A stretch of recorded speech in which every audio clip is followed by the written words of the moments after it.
Hello everyone, welcome you all at Lokesh sir limited study zone. So chapter चल रहा है हमारा chapter number 4, moving charges and magnetism. और इसमें हमने कल सिलेबस में देखा था, आपने कल हम लोगों ने सबसे पहला पार्ट कर लिया था बायोट-सेवर्ट लॉ।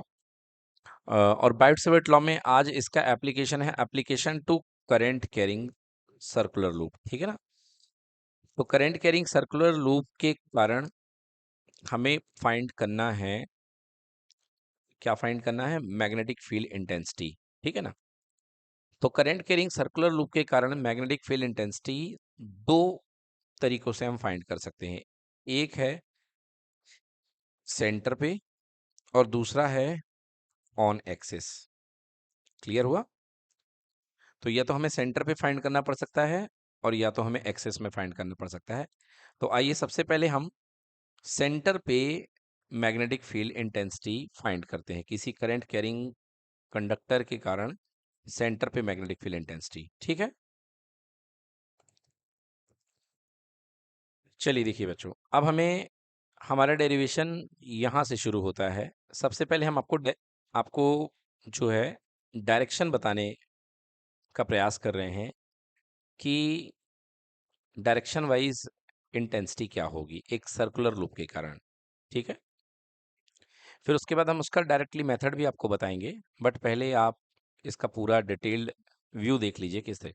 तो different views of direction of current and magnetic field due to a circular loop of coil. तो यहाँ पर एक कार्डबोर्ड है, इसमें आपने एक सर्कुलर लूप यहाँ पे अटैच कर दिया है। ठीक है। और ये देखिए यहाँ पे इस सर्कुलर लूप में करंट जा रही है। यदि मैं इस सर्कुलर लूप को इंडिपेंडेंट बनाऊं तो देखिए कुछ इस तरीके से बनेगा। ये बनेगा कि नहीं बनेगा? ये इस तरीके से सर्कुलर बनेगा और इसमें इस डायरेक्शन में करंट आ रही है और यहाँ से देखिए लौट रही है। मतलब यदि कहा जाए तो ये कौन सी डायरेक्शन है? ये है एंटी क्लॉकवाइज। है कि नहीं है? एंटी क्लॉकवाइज हुई कि क्लॉकवाइज हुई? ये क्लॉकवाइज हो गई। ठीक ना। क्योंकि घड़ी में 9 के बाद 10 ही बजता है, तो ये क्लॉकवाइज हो गया। क्लियर हो गया? तो ये देखिए क्लॉकवाइज डायरेक्शन है। आप यदि आपके पास एक पॉइंट ये है एंड का और एक पॉइंट ये है, जिसको हमने यहाँ पर दिखाने का प्रयास किया है, एक ये पॉइंट है और एक ये पॉइंट है। ठीक है।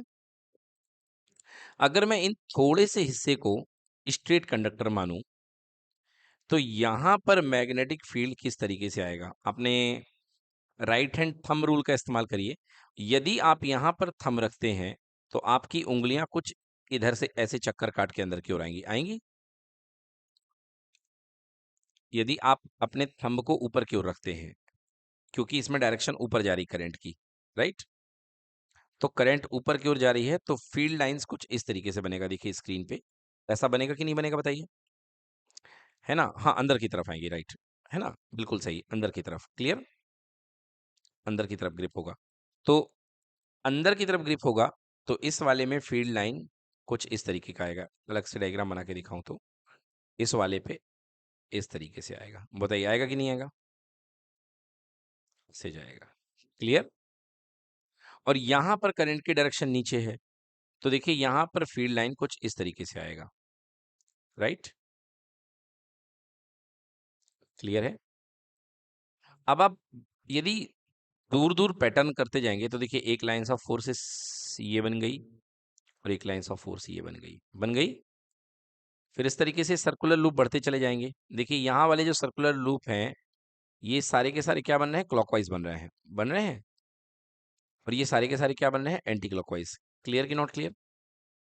तो इधर वाले सारे के सारे लूप क्या बन रहे हैं? क्लॉकवाइज बन रहे हैं। और इधर वाले सारे के सारे लूप क्या बन रहे हैं? एंटी क्लॉकवाइज बन रहे हैं। क्लियर कि नॉट क्लियर? तो बीच में आपको जो फील्ड मिलेगा एक स्ट्रेट फील्ड मिलेगा।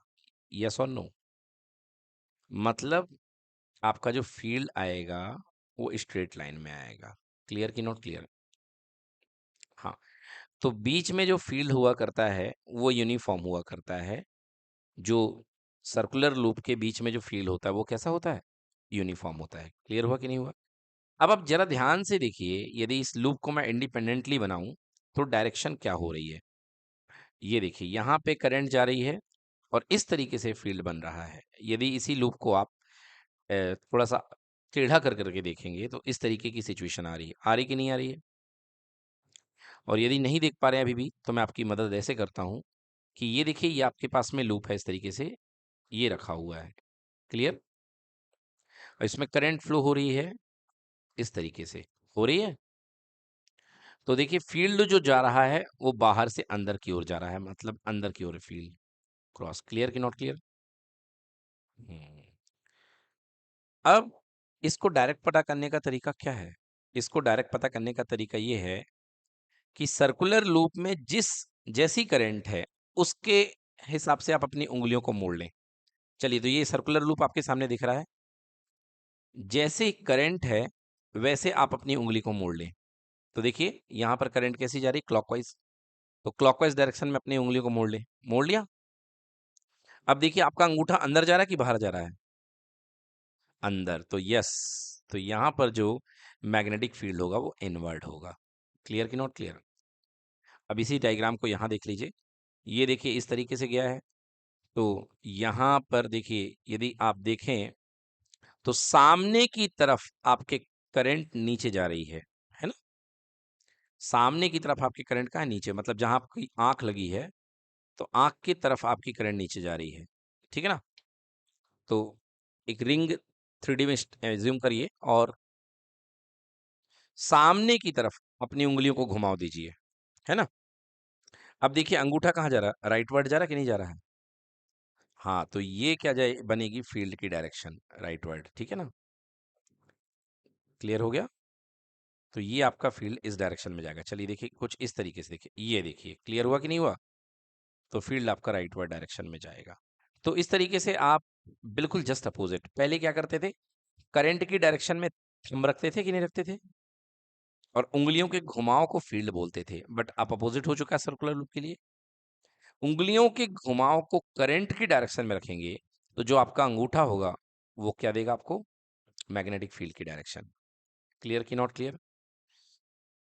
तो आइए, इतनी सब चर्चा करने के बाद अब हम निकालते हैं सेंटर पर मैग्नेटिक फील्ड। तो डेरिवेशन का नाम है बी, यानी magnetic field intensity at the centre of the loop. ने करंट कैरिंग लूप के कारण सेंटर पर मैग्नेटिक फील्ड इंटेंसिटी निकालते हैं। तो ये देखिए, आपने एक सर्कुलर लूप ले लिया है, इस सर्कुलर लूप की रेडियस ए है और हमें पॉइंट ए पर मैग्नेटिक फील्ड इंटेंसिटी निकालनी है। तो ये देखिए, करंट फ्लो हो रही है, राइट? अब बताइए, बताइए इस डायग्राम को देख करके कि फील्ड की डायरेक्शन कहाँ होगी, इनवर्ड या आउटवर्ड? बिल्कुल सही। तो फील्ड यहाँ पे सेंटर पे इनवर्ड निकलेगा। ठीक है ना?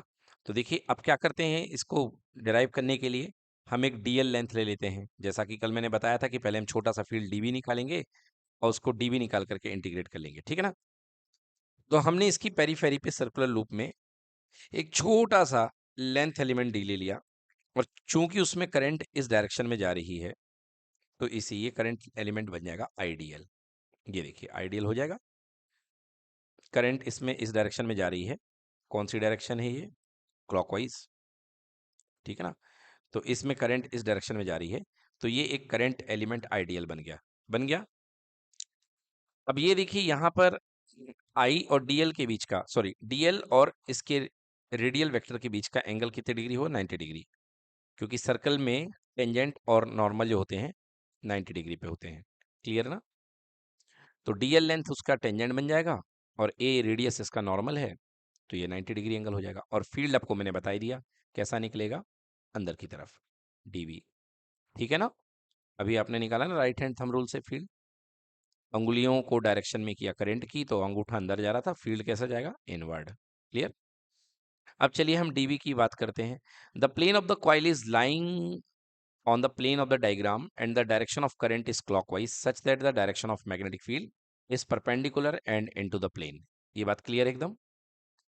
चलिए, अब dv की वैल्यू लिखता हूं मैं। तो dv equal to mu not upon 4 pi I d l sine theta upon A square. Clear? आपको पहले बताया था यहाँ पे कि dl किसके किसके बीच का एंगल था? dl जो था रेडियल वेक्टर, जिस पॉइंट से हमें फाइंड करनी है, और करंट एलिमेंट के बीच के एंगल मिलता था थीटा। क्लियर? तो यहाँ पर डीएल इसकी पेरीफेरी का कोई पॉइंट है, राइट? और यहाँ पे हमको फाइंड करनी है, तो एक्चुअली आर भी यहाँ पे ए ही बन गया। तो यहाँ पर एंगल कितनी डिग्री, 90 डिग्री। तो थीटा की जगह मैं क्या पुट कर दूंगा बच्चों, 90। तो ये बन जाएगा D B equal to mu not ideal upon 4 pi a² because sine 90 की वैल्यू 1 हो गई। Clear, sine 90 degree equal to 1 होता है, तो साइन 90 हमने रख दिया। Yes, so here the theta is the angle between D L and A. तो यहाँ पे डी एल और ए के बीच का एंगल कितनी डिग्री होगा, 90 degree, because the radius of the loop is very small and since sine 90 equal to 1। Right, done.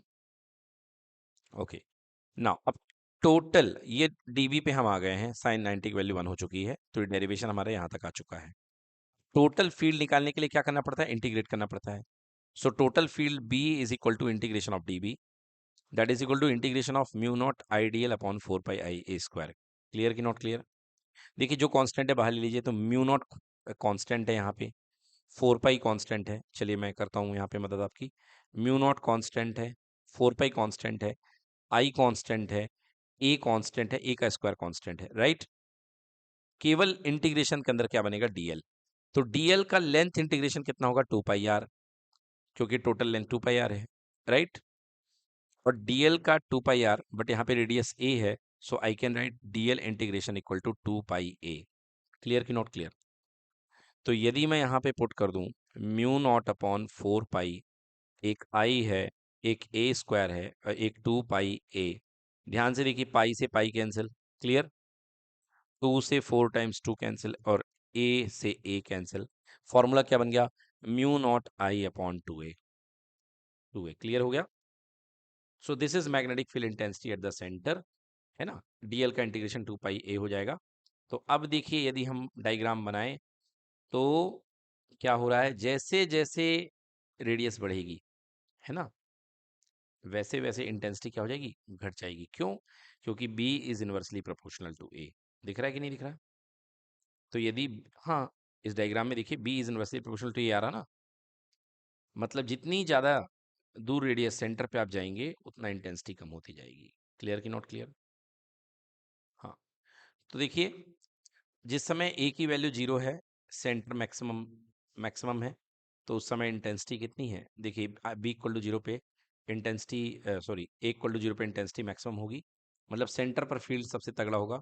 और जैसे जैसे आपका ए बढ़ता जाएगा, राइट, बी की वैल्यू कम हो रही है। क्लियर कि नॉट क्लियर। सो ये हो गया formula and graph, B is equals to mu naught I upon 2a। Clear, B is inversely proportional to ए।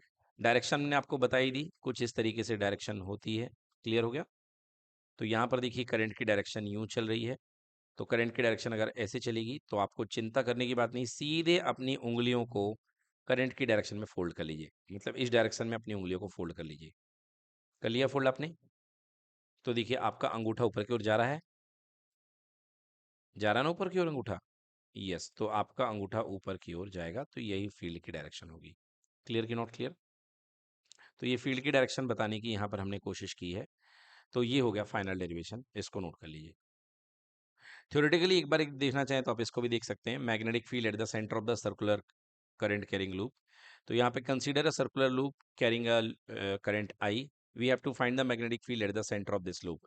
तो consider a small current length element D L है बेटा, ये है ना, this is D L, D नहीं है, this is D L. So D L on the circumference, done. तो circumference पे आपने डीएल लेंथ ले लिया है। Clearly the angle between dl and r, यहाँ पे जो डीएल और आर जिसको रेडियस बोल रहे हो आप, वहाँ हमने ए लिया है, equal to 90 degree. So d B equal to mu not upon 4 I dl sine theta upon are square, तो साइन 90 हो गया। अब टोटल इंटीग्रेट कर दीजिए इसको, तो डीएल का टोटल 2 पाई आर हो जाएगा। आंसर हो गया mu naught I upon 2 r. Clear कि नॉट क्लियर। यदि मैं रिलेशनशिप की बात करूँ तो B is inversely proportional to r, मतलब यदि आप आर को इंक्रीज करेंगे तो बी की वैल्यू क्या होगी, डिक्रीज कर जाएगी। क्लियर, क्लियर हो गया। मतलब सेंटर पर मैग्नेटिक फील्ड मैक्सिमम होगा बिकॉज आर की वैल्यू 0 होती है, ठीक है ना। और जैसे जैसे आप आगे बढ़ेंगे बी की वैल्यू कम होती जाएगी, because B is inversely proportional to r. Done. देखिए बच्चों, अभी आपने यहाँ पे एक सर्कुलर लूप था, और सर्कुलर लूप में आपने करंट फ्लो करी, इस तरीके से, और करंट फ्लो करके आपने इसके सेंटर पे, जैसे यहाँ पे पर्टिकुलरली करंट ऐसी जा रही है इस तरीके से, एंटी क्लॉकवाइज है, सॉरी क्लॉकवाइज है, तो फील्ड अंदर की ओर जाएगा, जाएगा। ठीक है। अब आप ये समझिए कि आपको यहाँ पर सेंटर पर नहीं निकलना है, आपको इसके सेंटर से आप एक डंडा लगा रहे हैं सेंटर पे एक, क्लियर है, आगे और पीछे की तरफ। तो आपको इसके एक्सेस पर मैग्नेटिक फील्ड निकालना है, सपोज इस पॉइंट पर या इस पॉइंट पर या इस पॉइंट पर आपको इसके एक्सेस पे मैग्नेटिक फील्ड निकालना है। समझ में आई मेरी बात? तो आप यदि ऐसे देखेंगे तो आपको दिक्कत होगी और आपको 3D में सब कुछ करना पड़ेगा। तो मैं क्या करता हूँ, ये जो चीज है इसको मैं थोड़ा सा घुमा देता हूँ। देखिए ये वाला जो पोर्शन है ये मैं अपने सामने रखता हूँ। अब ये देखिए, आप इसको फील करिए कि ये चीज मैंने घुमा दी, राइट, और ये मेरे आंखों के सामने है। अब मैं इधर से देख रहा हूँ, आगे से देख रहा हूँ, तो ये पोर्शन में करंट कैसी जा रही है, ऊपर की ओर जा रही है, क्योंकि इधर पे ये करंट ऊपर जा रही थी। अब इसी रिंग को मैंने पकड़ के ऐसे कर दिया है कि मुझे ये आगे का हिस्सा दिखाई दे और पीछे का हिस्सा ना दिखाई दे, मतलब मैंने 3D में रख दिया है, क्लियर। अभी ये प्लेन में था, अब ये किस में आ गया बेटा, अब ये दूसरे प्लेन में आ गया है। मतलब पहले ये जो था ये इस प्लेन में आ रहा था, बट अब ये जो है ये किस प्लेन में रखा हुआ है, इस प्लेन में रखा है। समझ में आ रहा है आपको, क्लियर हुआ कि नहीं हुआ? अब ये जो है इस प्लेन पे रखा हुआ है, इस प्लेन पे रखा हुआ है इस तरीके से, मतलब आपने रिंग को टेढ़ा कर दिया, क्लियर हुआ? मतलब रिंग जो है अभी आप सामने से देख रहे थे, अब आपने इसी रिंग को उठा करके दूसरे प्लेन में कर दिया, इन्हें टेढ़ा कर दिया। ये वाला पार्ट जो है करंट नीचे आ रही है तो ये इधर पे बनेगा, ठीक है ना। अच्छा ऐसा क्यों किया, पहले इसका एक्सेस हवा में आ रहा था, आ रहा था, बट अब रिंग क्योंकि हवा में है तो इसका एक्सेस अब हमारे प्लेन में आएगा। बोलिए आएगा कि नहीं आएगा, क्योंकि रिंग हवा में है तो एक्सेस हमारे प्लेन में आएगा। क्लियर कि नॉट क्लियर? जैसे आप समझिए कि आपकी आपकी फिंगर है ये, ठीक है ना, ये आपकी फिंगर है, तो आपकी फिंगर में आप अंगूठी पहनते हैं, तो ऐसे अंगूठी पहनते कि नहीं पहनते, तो ये फिंगर क्या बन जाती है, एक्सेस बन जाती है, बन जाती कि नहीं बन जाती? हाँ, तो अब आपकी पूरी अंगूठी जो है वो तो एक तरीके से स्पेस में है, और आपका फिंगर जो है वो एक्सेस बन जाएगा। क्लियर कि नॉट क्लियर? तो आपकी फिंगर में कोई, फिंगर में एक ऐसे आप रिंग कंसीडर कर लीजिए जिसमें करंट आपके सामने वाले फेस में, जहां पे आपको फिंगर दिखाई देती है, उसमें ऊपर की ओर और पीछे से नीचे की ओर। अब आया समझ में कि नहीं आया? हाँ, तो अब हमको डेरिवेशन निकालना है कि इसके एक्सिस पर मैग्नेटिक फील्ड इंटेंसिटी क्या होगी। क्लियर? तो चलिए करते हैं इसके एक्सिस पर मैग्नेटिक फील्ड इंटेंसिटी। डन। चलिए अब एक बार फिर से हम बात कर लेते हैं जो हमने जब बात छोड़ी थी कि perpendicular to the plane direction हम कल भी देख चुके हैं मैग्नेटिक फील्ड इंटेंसिटी की, उस पर हम डिस्कशन कर लेते हैं थोड़ा सा। यस, यहाँ की बात कर रहे थे। ये देखिए करंट कैरिंग कंडक्टर है, तो अगर करंट कैरिंग कंडक्टर जा रहा है इस तरीके से, तो ओरस्टेड का एक्सपेरिमेंट आपको याद होगा। देखिए मैग्नेटिक फील्ड की डायरेक्शन किस तरीके से बनती थी, इस तरीके से, याद है आपको? और अगर करंट की डायरेक्शन डाउनवर्ड जाती है तो मैग्नेटिक फील्ड की डायरेक्शन इस तरीके से बनेगी। क्लियर? डाउनवर्ड है तो क्लॉकवाइज और अपवर्ड है तो एंटी क्लॉकवाइज फील्ड बनेगा। क्लियर हो गया? चलिए अब देखिए, इन सब बातों को ध्यान में रखते हुए अब हम डेरिवेशन स्टार्ट करते हैं। Magnetic field due to a circular loop carrying current, ठीक है। हाँ, एक सर्कुलर लूप है आपके पास में और आपको इसमें मैग्नेटिक फील्ड निकालना है at a point on the axial line, मतलब इसके एक्सिस के किसी पॉइंट पर। अब ये देखिए ध्यान से, ये जो लूप आपका रखा है, ये आपका लूप ऐसा रखा है कि जैसे आप अंगूठी पहनते हैं, राइट, और आप अपनी उंगली को सीधे रखेंगे तो आपको अपनी अंगूठी का केवल फ्रंट फेस दिखाई देगा, ठीक है। क्लियर हो गया कि नहीं हुआ? तो अब आप इस लूप को देखिए, यहां पर जो है, और इस लूप के कारण आपको इसके एक्सिस पर एट ए डिस्टेंस x पर आपको मैग्नेटिक फील्ड इंटेंसिटी निकालनी है। क्लियर कि नॉट क्लियर?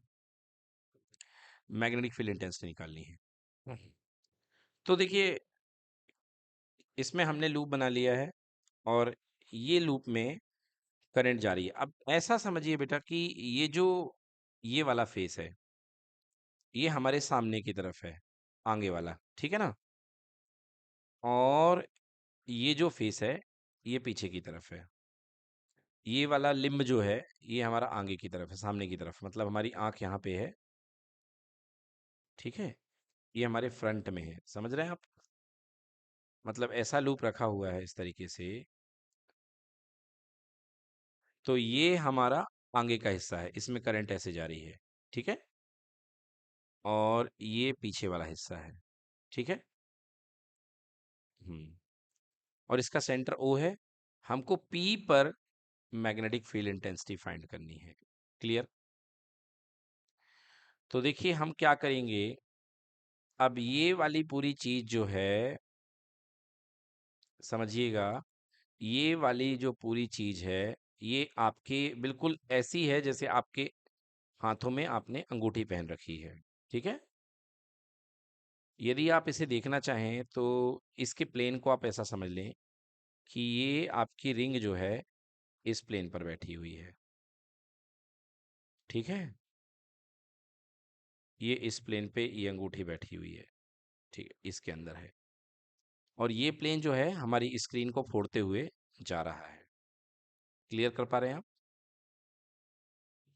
चलिए, अब देखिए, आर डिस्टेंस पर सबसे पहले मैं इस पॉइंट के कारण मैग्नेटिक फील्ड इंटेंसिटी निकालता हूं, ठीक है?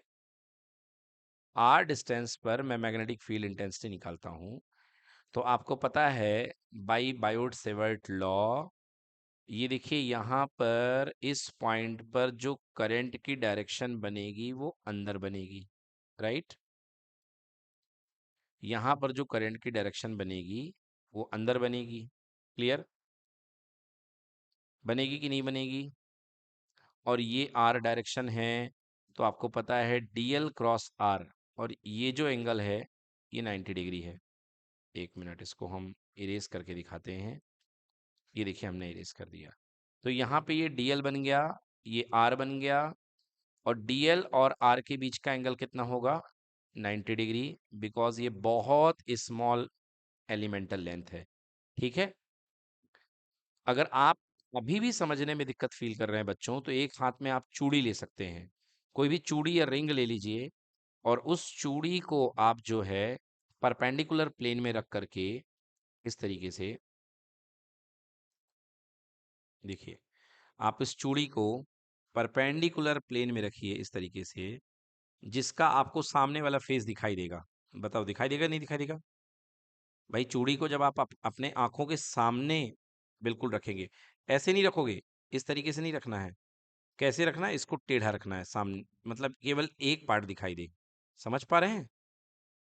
तो एक पार्ट दिखाई दे, तो जैसे ये पार्ट दिखाई देगा, इसमें करंट ऊपर जा रही है, और इसके इस पॉइंट पर यदि आप इसको मिलाएंगे, तो बताइए यहाँ पर एग्जैक्टली 90 डिग्री पड़ेगा कि नहीं पड़ेगा? इसका पड़ेगा कि नहीं पड़ेगा?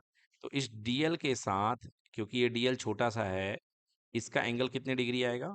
90 डिग्री। क्लियर? तो ये डीएल के साथ 90 डिग्री आएगा। और आपको पता है कि जो डायरेक्शन होती है डीबी की, वो क्या होती है? Dl cross r. होती कि नहीं होती है? तो डीएल क्रॉस आर की डायरेक्शन में ये देखिए टूटेगा डीबी, इधर की ओर, इसी प्लेन में, ठीक है ना? ये डीएल क्रॉस आर टूट गया। क्लियर कि नॉट क्लियर? ये डीएल क्रॉस आर टूट गया है, ठीक है? डन। हम्म। अब देखिए, क्योंकि यहां पर एक मिनट, ये डीएल क्रॉस आर हो गया है। अब इस चीज को समझिए। जो डीबी होता है बेटा, वो डीएल के और आर के दोनों परपेंडिकुलर प्लेन में होता है, ठीक है? क्योंकि यहाँ पे आर जो है, आर और डीबी का एंगल कितनी डिग्री होगा? 90 डिग्री होगा, राइट? हाँ या ना? आप इसको ऐसा समझिए कि अगर आपके पास कोई एल शेप का एंगल है, ठीक है ना? अगर आप इस एल शेप के एंगल को, इस वाली भुजा को, इस वाली साइड को थीटा एंगल से उठा देते हैं, तो क्या ये वाली जो साइड है ये भी थीटा एंगल से पीछे हो जाएगी कि नहीं हो जाएगी? क्योंकि पहले भी एल था और अभी भी एल ही बनना पड़ेगा उसको। तो देखा जाए तो डी एल और बी एक दूसरे के परपेंडिकुलर हैं। क्लियर कि नॉट क्लियर? तो अगर डी एल हॉरिजॉन्टल से फाई एंगल पे लिफ्ट होता है तो ये वाला एंगल जो वर्टिकल से होगा ये भी कितना होगा? फाई होगा कि नहीं होगा? समझ में आया कि नहीं आया अच्छे से? हाँ, तो इसको मैं रफ करता हूँ। अब आप देखिए, तो ये हमारा डीबी आ चुका है डीएल क्रॉस आर की डायरेक्शन में। ठीक है, तो डीएल क्रॉस आर की डायरेक्शन में डीबी आ चुका है। अब ये देखिए, यहाँ पे यदि ये एंगल फाई है तो ये एंगल भी फाई होगा, हो जाएगा। और फाई के हम दो कंपोनेंट तोड़ सकते हैं, एक फाई की डायरेक्शन में डीबी का कंपोनेंट डीबी कॉस फाई और एक डीबी साइन फाई। राइट, हो गया ये। अब देखिए, अब हम आते हैं सेकेंड कंपोनेंट में, नीचे की तरफ। अब नीचे की तरफ ऊपर करंट यू चली गई है इधर से, और इधर भी एक कंपोनेंट है। क्लियर है? तो यदि हम डाउनवर्ड कंपोनेंट मानते हैं तो देखिए, ये डीएल वेक्टर के कारण इसका जो फील्ड जनरेट होगा डीएल क्रॉस आर, वो नीचे की साइड में होगा। ये देखिए, होगा कि नहीं होगा? सेम सिचुएशन यहाँ पे भी, यदि फाई एंगल है तो इसका भी फाई एंगल ऐसे ही बनेगा और कंपोनेंट टूटेगा dB sine phi dB cos phi. Clear कि नॉट क्लियर? अब देखिए, डीबी कॉस फाई एक दूसरे को कैंसिल कर देंगे और साइन वाले कंपोनेंट क्या हो जाएंगे? ऐड हो जाएंगे। यस और नो? सो देखिए, ये लाइन जो मैंने शुरू से बोलते आ रहा हूँ, the plane of the coil is considered perpendicular to the plane of the diagram. जो कॉइल का प्लेन मानना है आपको, वो आपकी लैपटॉप लैपटॉप स्क्रीन में नहीं मानना है, लैपटॉप स्क्रीन के परपेंडिकुलर मानना है। क्लियर? या मोबाइल स्क्रीन के परपेंडिकुलर। क्लियर है? हाँ, consider perpendicular to the plane of diagram such that the direction of magnetic field can be visualized on the plane of diagram। क्योंकि जब आपका लूप प्लेन के परपेंडिकुलर होगा तब आपका मैग्नेटिक फील्ड प्लेन में होगा। याद है ये बात आपको? क्योंकि जो डायरेक्शन होती है मैग्नेटिक फील्ड की, वो प्लेन के परपेंडिकुलर आती है। राइट? तो अगर आप अपना लूप प्लेन में लेंगे तो मैग्नेटिक मैग्नेटिक फील्ड की डायरेक्शन परपेंडिकुलर बनेगी। बट यदि आप अपना लूप ही परपेंडिकुलर ले लेंगे तो मैग्नेटिक फील्ड प्लेन में आएगा, जैसा कि आ रहा है। आ रहा है ना? यस। तो at C and D, current element xy and x dash y dash are considered such that current emerges at c emerges out, इस पे बाहर निकल रही है, and d enters into the plane। मतलब यहाँ पे करंट इस पॉइंट पे बाहर निकल रही है और इस पॉइंट पे अंदर जा रही है। ठीक है ना? समझ में आया आपको? इसका ये कहना है कि हमको यहाँ पे इस तरीके से लेना है कि ये जो, जैसे सी पॉइंट है और ये डी पॉइंट है, तो यहाँ पे करंट जो है बाहर आ रही है लूप के, और यहाँ पे करंट लूप के अंदर जा रही है। मतलब ये वाला फेस आपका फ्रंट रहेगा, सीडी वाला। क्लियर? ठीक है, उससे कुछ ज़्यादा फर्क नहीं पड़ता है, वो तो 3D में ही डायग्राम जा रहा है।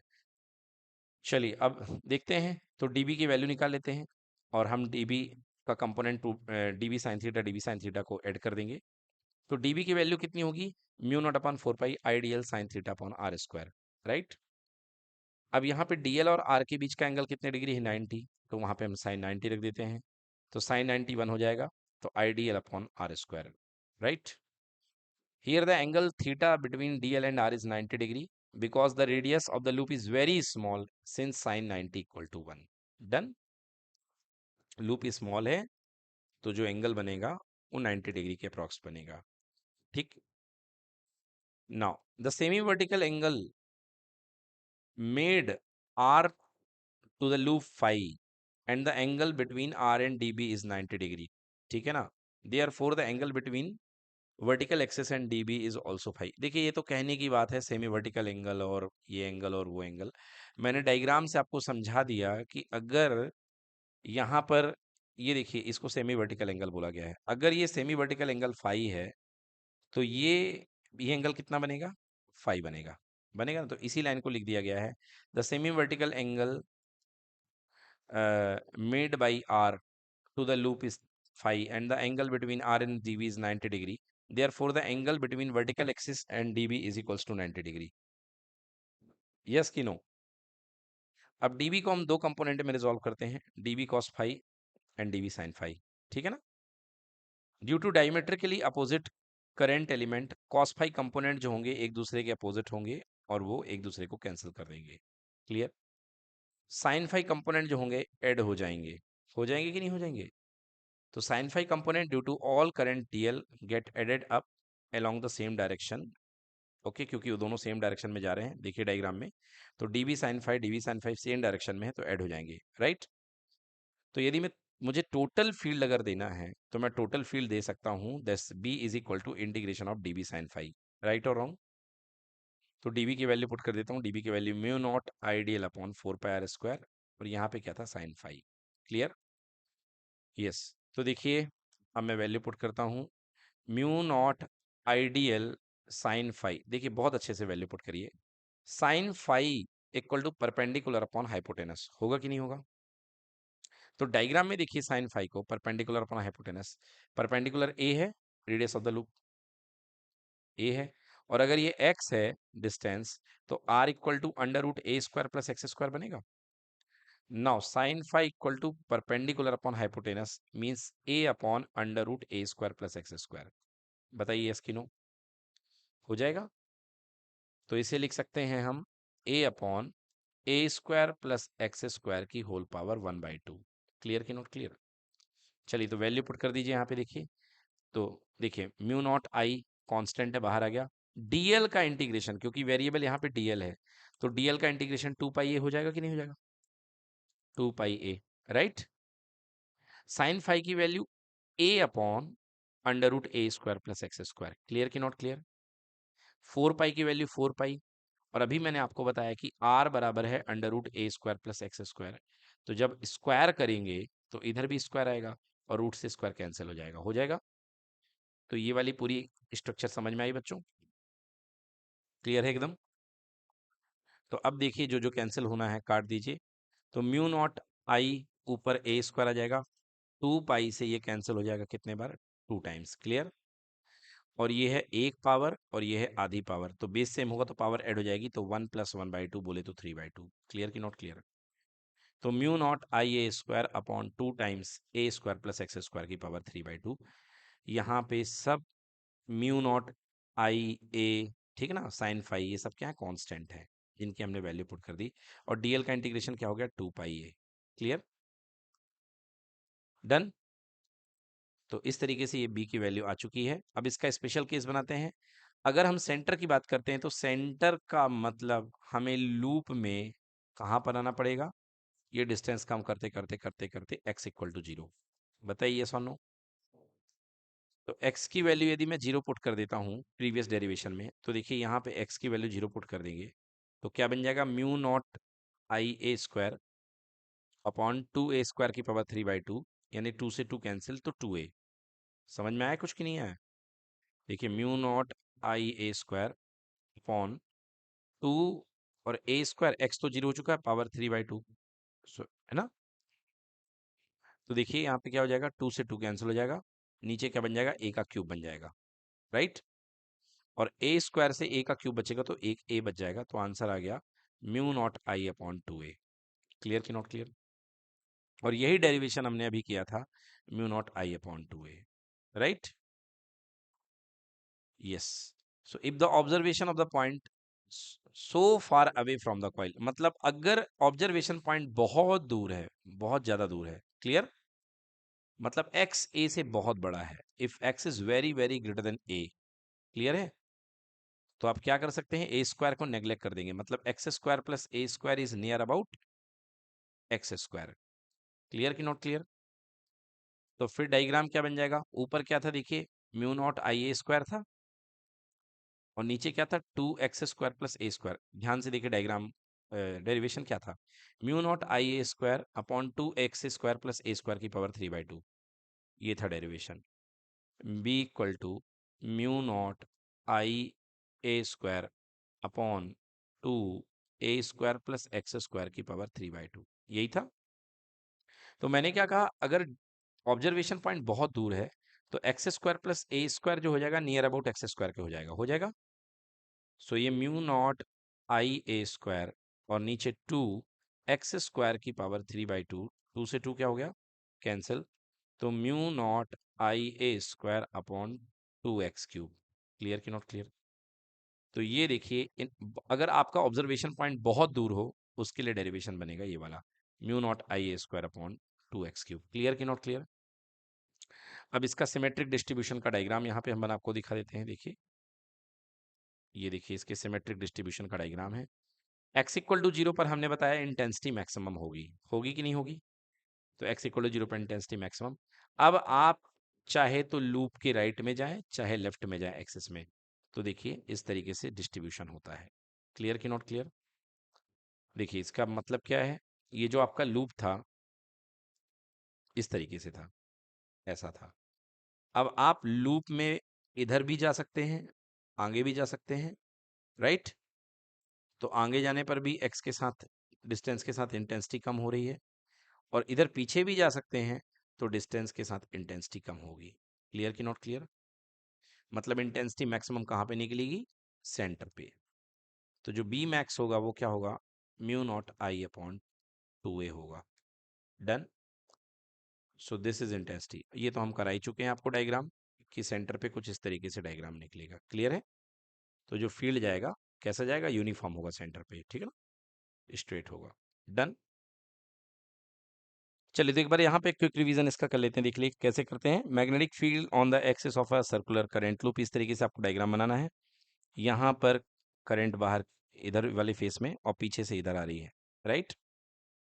तो ये देखिए यहाँ पे करंट अंदर की ओर जाएगी, तो ये डीएल बनेगा लूप, और डीएल से यहाँ पे एक्स आर डिस्टेंस पे ये एक्स है, ये ए है, तो are equal to under root A square plus x square, right. तो डीएल क्रॉस आर की डायरेक्शन डीबी इस प्लेन में आ जाएगी, राइट। हाँ, अब डीबी के कंपोनेंट बनेंगे, इसको यहाँ पे थीटा ले लिया, कोई बात नहीं, अगर ये थीटा है तो ये भी थीटा हो जाएगा, ठीक है ना। So DB sine phi, DB sine theta, DB cos theta, yes बेटा। तो साइन के कंपोनेंट ऐड हो जाएंगे ना, कॉस तो कैंसिल हो जाएगा बच्चों। एक मिनट, नहीं, यदि यहाँ पर थीटा है तो ये थीटा आएगा ना, क्या दिक्कत है। हाँ तो फाई ले सकते हो, थीटा में खेल दो या फाई में खेल दो, कोई दिक्कत नहीं है। अरे तो है तो थीटा, तो इसी थीटा की वजह से बना ना वो, भाई यहाँ पे फाई ले लोगे तो वहां पे डीवी साइन फाई बन जाएगा। ओके ओके ओके ओके, अच्छा वो थीटा लगे, आप ये कहना चाह रहे हैं कि सर ये वाला जो, अरे तो ये तो 90 होएगा ही ना, चलो समझ गया, वो डीएल क्रॉस आर वाला है ना, वो तो 90 होएगा, इसको हम डायरेक्ट रख देंगे। हाँ ये जरूर कंफ्यूजन का विषय है कि सर इसको थीटा मान रहे थे तो इसको कुछ अलग मान लीजिए, कोई बात नहीं, है ना, उसको हम 90 लेकर के चलेंगे, इसको थीटा मान लेते हैं, ठीक। तो यही कंसिडरेशन लिख देंगे, consider a circular loop of radius A, the axis of the circular loop at which we have to calculate the magnetic field due to the circular loop, and x is the distance between the loop and the point P, ठीक है। Point P तक की distance अपने पास में x है, Biot Savart law के according d B equal to mu not I dl sine theta. हाँ अब ये कंफ्यूजन का विषय उठ गया कि ये थीटा आप इसको ना ले लें, राइट। तो एक्चुअली यहाँ पे थीटा हमको 90 लिखना पड़ेगा, तो इसीलिए हमने जो पीपीटी में कराया था वो एंगल फाई लेके कराया था, ठीक है ना, क्योंकि यहाँ पे थीटा हमने 90 मान लिया था इसको, तो वो हमने फाई ले लिया था, ठीक है। तो अब डायरेक्टली हम यहाँ पे इसको 90 रख देंगे, ज़्यादा इस पे बहस नहीं करेंगे, ये हम सीधे इसको 90 रख देते हैं, क्लियर। क्योंकि डीएल और आर के बीच का एंगल जो डीएल है परपेंडिकुलर टू आर है, ठीक है, एक्चुअली परपेंडिकुलर टू आर, ठीक है, बिल्कुल सही। So the magnetic field at P due to the current element ideal equal to mu naught upon 4 pi ideal sin theta upon r square, और r square की value a square plus x square है, राइट, बिकॉज r equal to under root A square plus x square, so r square equal to हो जाएगा a square plus x square, ये हो गया clear, where r is perpendicular to dl, इसलिए 90 दे रखा है, डन ना बेटा।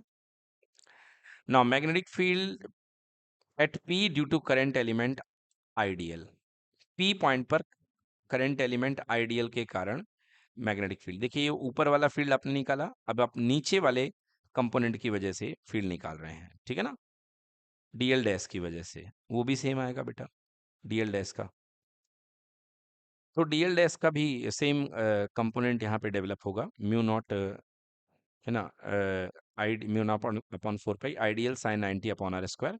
बस यहाँ पे हमने डीएल डैश रख दिया है। अब देखिए मैग्नीट्यूड वाइज जो है डीबी और डीबी डैश जो है इक्वल हैं। जो मैग्नीट्यूड वाइज आपके पास डीबी और डीबी डैश दोनों जो आएंगे इक्वल आएंगे। अब हम दो कंपोनेंट में यदि रिजॉल्व करते हैं डीबी को और डीबी डैश को, तो resolving dB into the two component we find that cos theta component for the two intensities are diametrically opposite element and cancel each other. So the magnetic field intensity at P will be only due to the sin theta component. तो जो total field बनेगा B is equals to integration of dB sin theta. So dB की value mu not upon 4 pi ideal sine theta ideal upon A square plus x square था, जो कि हमने ऊपर निकाला है। अब बस हमको डीएल यहाँ पे हमने साइन थीटा रख दिया। Sine theta is like a constant बाहर आ जाएगा, हम डीएल को इंटीग्रेट कर देंगे तो साइन थीटा की वैल्यू देखिए ट्रिग्नोमेट्री से परपेंडिकुलर अपॉन हाइपोटेनस ए अपॉन ए square plus x square DL का इंटीग्रेट कर देंगे। और डीएल का टोटल इंटीग्रेशन कितना हो रहा है 2 पाई ए। तो 2 पाई से 4 पाई कैंसिल हो जाएगा 2 times. So B equal to mu naught I a square हो जाएगा और 2 times of a square plus x square की पावर 3/2। अब इसमें हम स्पेशल केस लेते हैं when x is very very greater than a, this means when point is very far away from the center, then a is negligible. So x square plus a square की जगह केवल x square आ जाएगा, 3/2 का 2 से cancel हो जाएगा and mu naught I upon 2 x cube. ये हो गया आपका intensity due to a current carrying loop.